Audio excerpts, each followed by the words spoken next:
اللہ نے ہمیں اور آپ کو انسان بنایا. اب جب ہم انسان ہیں، ہم آدم کی اولاد ہیں، تو ہم سے غلطی بھی ہوتی ہے، ہم سے گناہ بھی ہوتا ہے. اس لیے کہ ہمارے باپ آدم سے بھی غلطی ہوئی تھی. جب اللہ تعالیٰ نے آدم علیہ السلام کو بنایا اور حضرت آدم اور حوا سے کہا کہ تم دونوں جنت میں رہنا اور جو چاہے کھا لینا، جو چاہے تم پی لینا، لیکن اللہ تعالیٰ نے ایک درخت کو خاص کر دیا، ایک پیڑ کو خاص کر دیا کہ تم اس پیڑ کے قریب نہ جانا، اس درخت کے قریب تم نہ جانا. لا تقربا هذه الشجرہ، اے آدم اے حوا، تم جنت کی تمام نعمتوں سے فائدہ اٹھا سکتے ہو مگر تم اس پیڑ کے قریب نہ جانا، فتکونا من الظالمین، ورنہ تم ظالم ہو جاؤ گے. اب شیطان ہمارے باپ آدم کے پاس اور ہماری ماں حوا کے پاس ہے. اس نے کہا کہ اے آدم اے حوا، تمہیں پتا ہے کہ اللہ تعالیٰ نے اس پیڑ کے قریب جانے سے تم کو کیوں منع کیا ہے، اس پیڑ کو کھانے سے کیوں منع کیا ہے؟ اے آدم، اگر تم اس پیڑ کو کھا لو گے، اس کے پھل کو تم کھا لو گے تو تم ہمیشہ ہمیشہ کے لیے جنت میں رہو گے اور تم فرشتے بن جاؤ گے. حالانکہ آدم علیہ السلام کو اللہ تعالیٰ نے فرشتوں سے بھی افضل بنایا تھا، فرشتوں کو حکم دیا تھا کہ ان کو سجدہ کرو، مگر ابلیس اور شیطان جب ہمارے باپ آدم کے دماغ کو بھی گھما سکتا ہے تو ہم اور آپ کی کیا حیثیت ہے میرے بھائی. اس نے کہا اے آدم، اس پیڑ کو تم کھا لو، ہمیشہ تم جنت میں رہو گے اور تم فرشتے بن جاؤ گے. اور جانتے ہو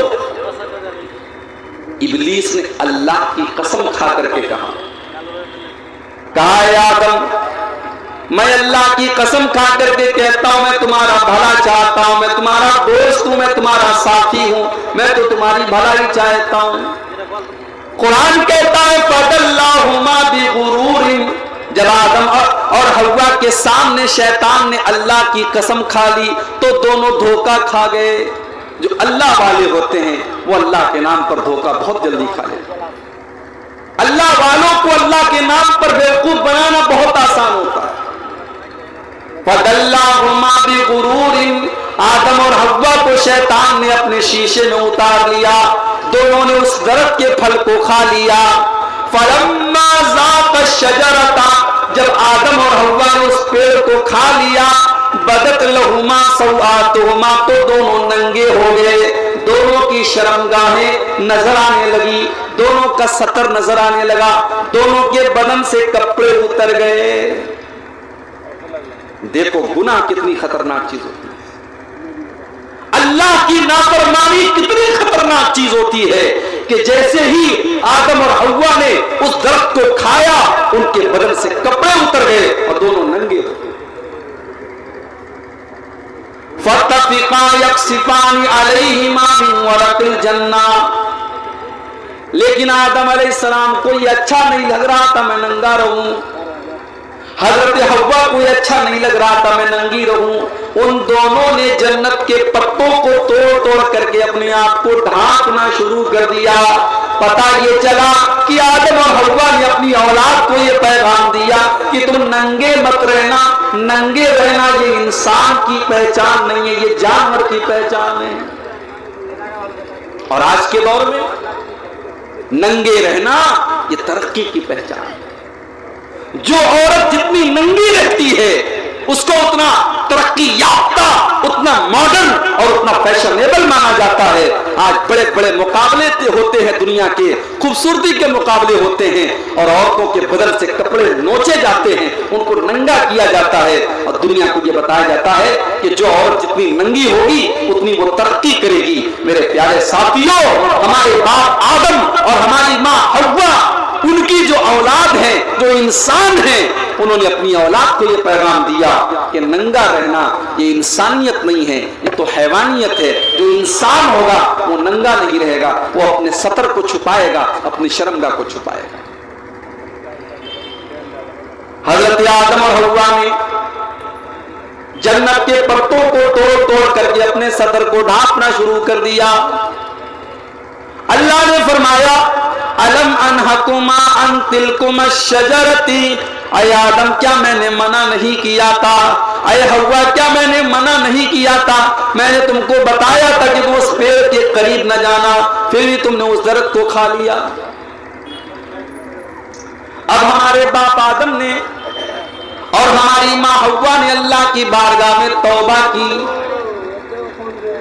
کیا توبہ کی؟ ایک کتاب آتی ہے فضائل اعمال،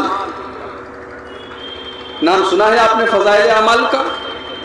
ہمارے بہت سارے بھائیوں کے یہاں فضائل اعمال کو باقاعدہ درس کے طور پر مسجدوں میں پڑھا جاتا ہے۔ قرآن پڑھنا اتنا ثواب کا کام نہیں ہے جتنے ثواب کا کام فضائل اعمال ہے۔ فضائل اعمال کے اندر یہ لکھا ہوا ہے کہ جب حضرت آدم اور حضرت حوا سے غلطی ہوئی تو وہ دونوں پریشان ہو گئے کہ ہم اللہ سے کیسے معافی مانگے، کیسے دعا کریں۔ تو ان دونوں نے اللہ کے یہاں لوح محفوظ پر دیکھا لا الہ الا اللہ اور محمد الرسول اللہ لکھا ہوا ہے۔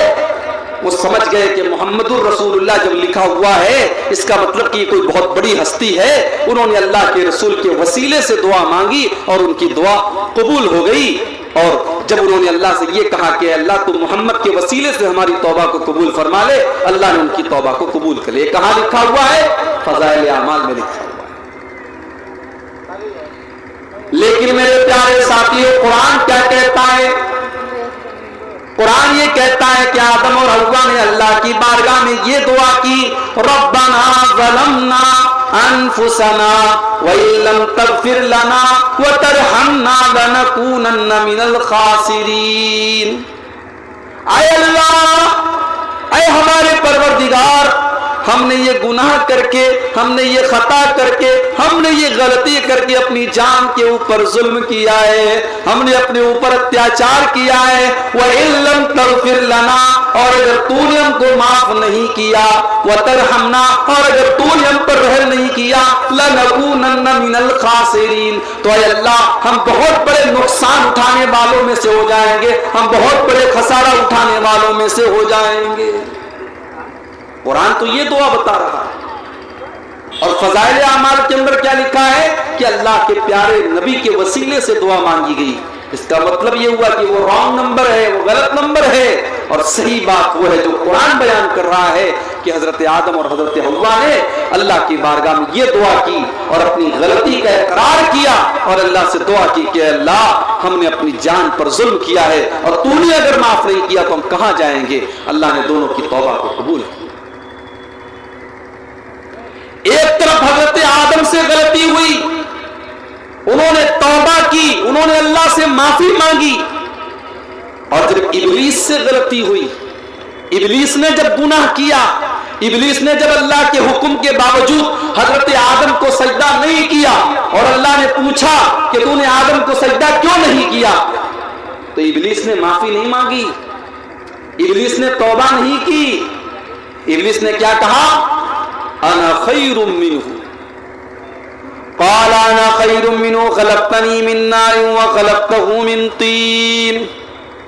ابلیس نے کہا اللہ میں آدم کو سجدہ نہیں کر سکتا، میں تو آدم سے بہتر ہوں، آدم کو تو نے مٹی سے پیدا کیا ہے، مجھے آگ سے پیدا کیا ہے، آگ سے پیدا ہونے والی چیز مٹی سے پیدا ہونے والی چیز کو سجدہ کیوں کرے گی؟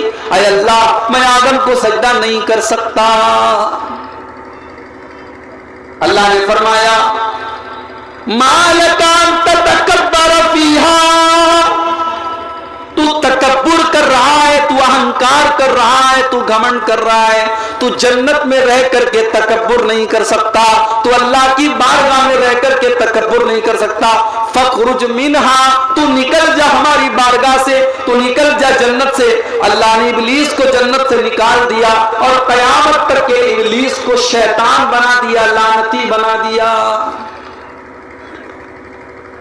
تو گناہ شیطان نے بھی کیا اور غلطی آدم سے بھی ہوئی، مگر شیطان اپنے گناہ کے اوپر ڈٹا رہا اور آدم نے توبہ کی۔ تو ہم آدم کی اولاد ہیں میرے بھائیوں، ہمیں توبہ کرنی چاہیے، ہمیں اللہ سے معافی مانگنی چاہیے۔